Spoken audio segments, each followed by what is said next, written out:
Deux choses à faire absolument avant d'envoyer ton dossier au service des équivalences.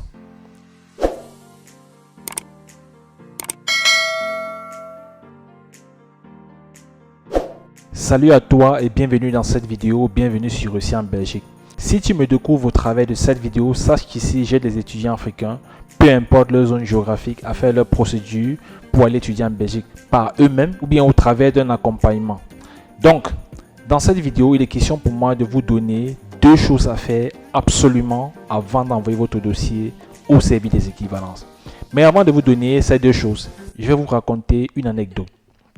L'année dernière, j'ai eu un étudiant qui faisait sa procédure lui-même. Il avait décidé de déléguer sa procédure d'équivalence à sa maman étant en Belgique.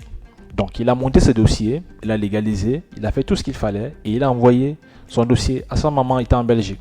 Donc, c'est elle qui s'est chargée de l'introduction au service des équivalences. Et bien sûr, c'est elle qui va s'occuper de la restitution de ses originaux. Mais l'erreur qu'il a commise, c'est que au niveau des demandes d'admission, puisqu'il faut les copies, les scans de ses originaux pour pouvoir postuler, il n'avait aucun scan, aucune photocopie, rien du tout.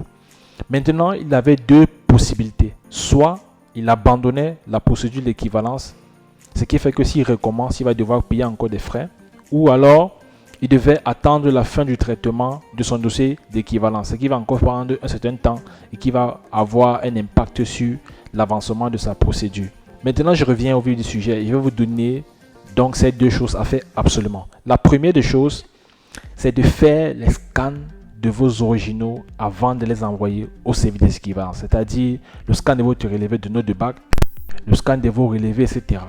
universitaires.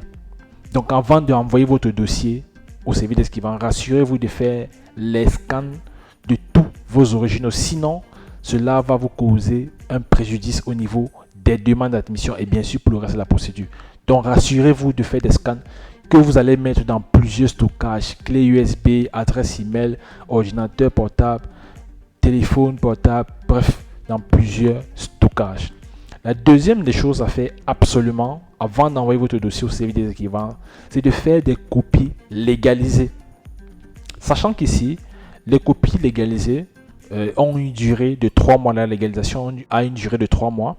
Rassurez-vous que avant d'envoyer, ou bien la période avant laquelle vous auriez besoin de cela, le document sera à jour. Donc, si vous comptez par exemple envoyer votre dossier le 15 novembre et que vous aurez besoin de ça par exemple le 25, il n'y a pas de souci, vous le faites. Mais si vous comptez 3 mois et que la période de légalisation ne sera plus valide, rassurez-vous qu'avant, quand vous comptez la date à laquelle vous aurez besoin de cela, que vous puissiez légaliser et que le document soit toujours à jour. Donc, vous devez faire des copies de vos originaux et rassurez-vous de les légaliser pour un besoin étant sur place ou bien au niveau des demandes d'admission. Je reprends très rapidement.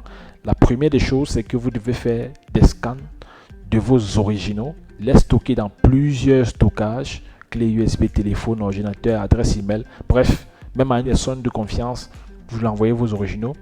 La deuxième des choses, c'est de faire des copies légalisées de vos originaux que vous allez garder avec vous pour un besoin ici au pays ou bien pour pouvoir postuler dans une université.